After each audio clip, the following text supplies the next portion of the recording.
Okay, it's time for another DIY video. This time around I got myself an Audi A4. It's a 2003 Quattro 3-liter V6, and like I always do, I pick something that's got issues just so I can get a good deal on it. But let's see, this is the issue I'm fighting this time. Apparently it's not a common problem. The wipers linkage craps out on you. You can see the previous owner tried to get that wiper arm off and decided to smash the windshield while he was at it.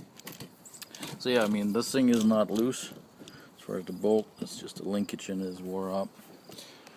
It got so bad that this arm was catching underneath the passenger side one and jamming up the wipers. Not exactly the safest thing. So I pulled it off and moved it up a little ways, just so at least if it does happen to rain the next couple of days, it would not catch and screw myself over on it. So this is the part that we'll be replacing. The linkage or transmission, depending on who you talk to.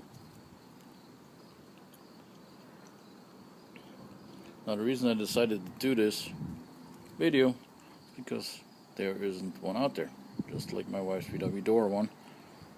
People seem to like that one. There are a couple really good write-ups on some of the Audi forums on it, but I like videos. Makes it a little easier to understand, I think. Okay, the part on those write-ups, they mention a couple sites, and people seem to get them from Audi at $200 a pop. I consider myself not really a cheapskate, but I like a deal. I found this from Parts Geek, 61 bucks shipped, and it's still made in Germany, so can't beat that. A real specialty tool, if you want to call it that, you'll need for this is a small puller. Those wiper arms are a royal pain in the ass to get off. You can do it with a screwdriver and hammer maybe sometimes, but then you run the risk of smashing your windshield up like the previous owner did, which is going to cost me your windshield now. These things are $6 at the local AutoZone or car parts dealer. I got the set Advance. Probably need it for something else too. Off to work we go. Okay, I hate leaving stuff dirty, so I kind of cleaned the engine compartment up a little bit. What we have to start with is you just pull the engine compartment seal, pull that off.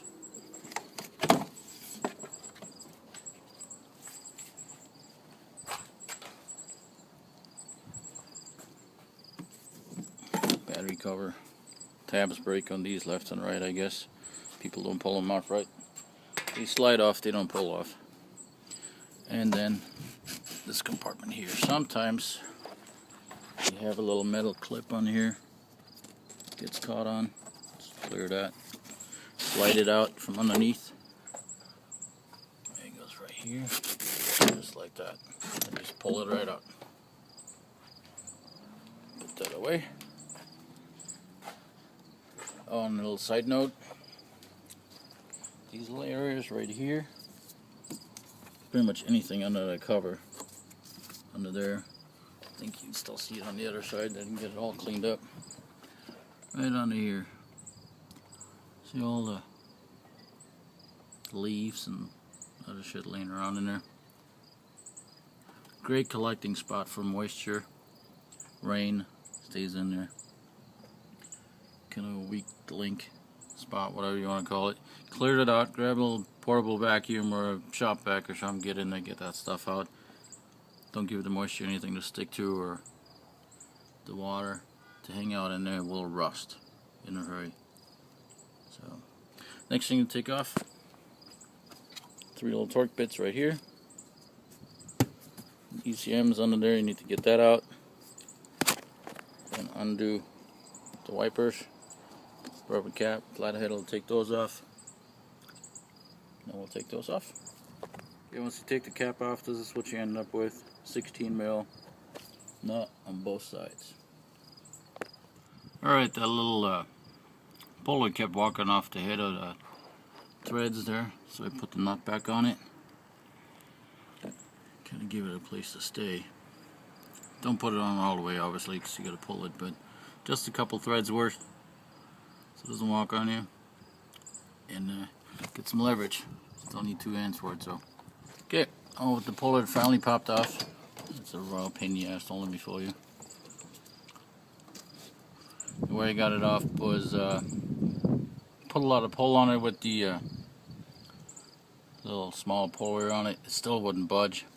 Ended up having to kind of smack it with a hammer on the side just to kind of break it loose, and it popped right off. So hopefully it'll work for you guys. Now one more to go. Okay, next thing is the little trim panel right here. There's a clip right there, which I already took off. Right by the positive post on the battery, and another one on the passenger side. That panel here is where to get it off, and the only way really, find a thicker spot, preferably over here, so you don't break any little vents, and just give it a real good pull.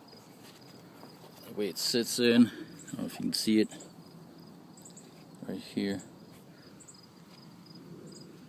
There's a little channel that it sits in. I'll show you in a minute when I get it all out. Okay, this lip right here at the edge of that plastic,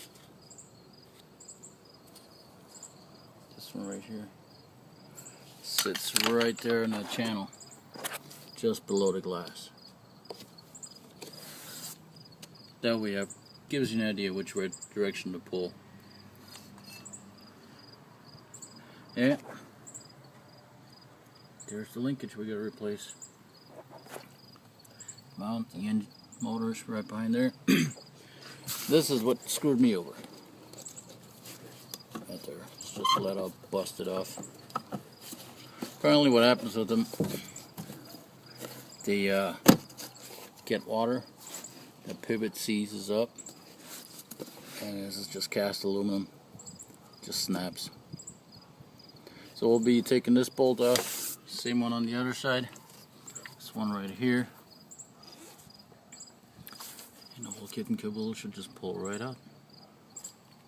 Okay, so now that we got the 10mm bolts off here in the center and on the driver's side, need to take the cover off this side. It's going to be, I use a T30 torque bit. 3 in the front, 1 back here in that corner, and 1 on the other side in the corner. You can see what I mean by should get back there, keep all the moisture back in there and letting the Audi rust. So I'm going to grab a shot back to that real quick and just clean it up. Okay, now that's a little better. Now you got a nice clear view at the linkage. There's the battery vent tube. That needs to pay attention to that piece. And also down here, get a little press-in pin. So you need to pop those out. Kind of have a look at the rest of it on that. It's pretty much free. Obviously there's the wiring harness that goes to the motor. Right in here. Unplug that, and the whole thing should just come right out. Okay, well I got it out. The way I got it out, and it might work in other ways for you. I moved the big ECU cable out of the way like that. It still takes some finagling and moving around a little bit. Now here's the important part, the connector right here. To remove it, don't pry with screwdrivers or yank on it and push on it. That little tab right here, just grab that with your fingernail and the whole thing just pops right off. Alright, okay, so here we have the old linkage and engine motor and the new piece. So make sure you prop it up the same way. Keep the arms about where the other ones were, just for simplicity. The pain in the ass part right now is going to be getting the arms off the hinges there, but don't worry about it, we'll get it done. So what we need to do now is undo these screws here.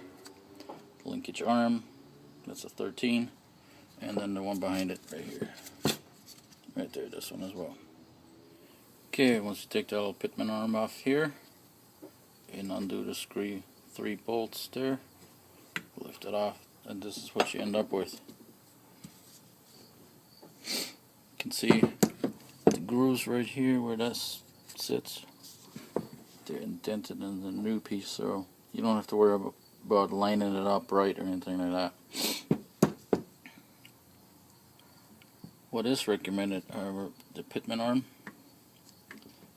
before you take it off, mark it, take a picture of it where it sits, make sure you get it right about the same position again. Okay, you can see I got this super huge heavy duty vise here. It served me well. I've done these on my Subaru before that I had. Here's how to get them off. Normally, if you got some a little more heavy duty, you can pop them in your vise and gently pull back and they pop off. This one seems to be a little, yeah, if it's some little more heavy duty maybe. They bend at the flat part right here. So what I do, take the biggest screwdriver, flathead screwdrivers you got, 2 of them, each side right here, and just pop back, and pops right out. And this is what you're left with. Now, on this linkage, there's one small and a large one, so they only go on one way, in case you forgot which arm goes where. Don't forget your mark. I don't know if you can see it. I got a tiny little dot in here, and a dot on the pitman arm too. So I got those lined up again, and then this should just pop right back together.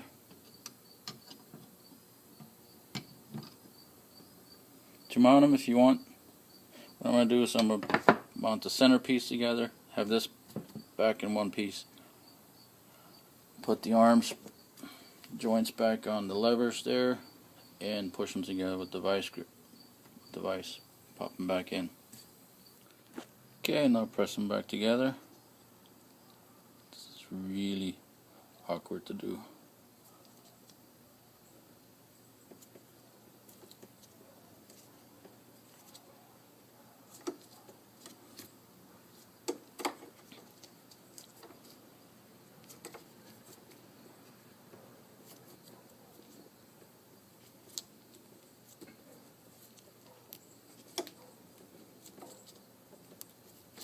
There she goes. Gonna have to excuse the picture. I'm doing this one-handed on the camera and then tightening this up. There he goes.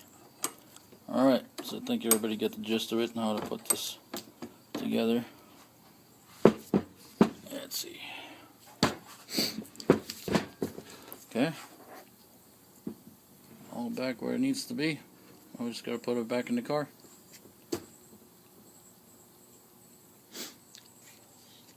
Oh, before I forget, make sure you watch this video before you do it. Put some grease in there before you pop them back together. Gives it a little bit longer life, well, a lot longer life really. And if you notice on here, got these little covers on it that the original didn't have. I figured out that the water was seeping in there, making them seize. No protection from water of any sort. Obviously it's getting to it, look at the corrosion. So yeah, that's what these little boogers are supposed to prevent or at least help out with. Don't forget your little clips.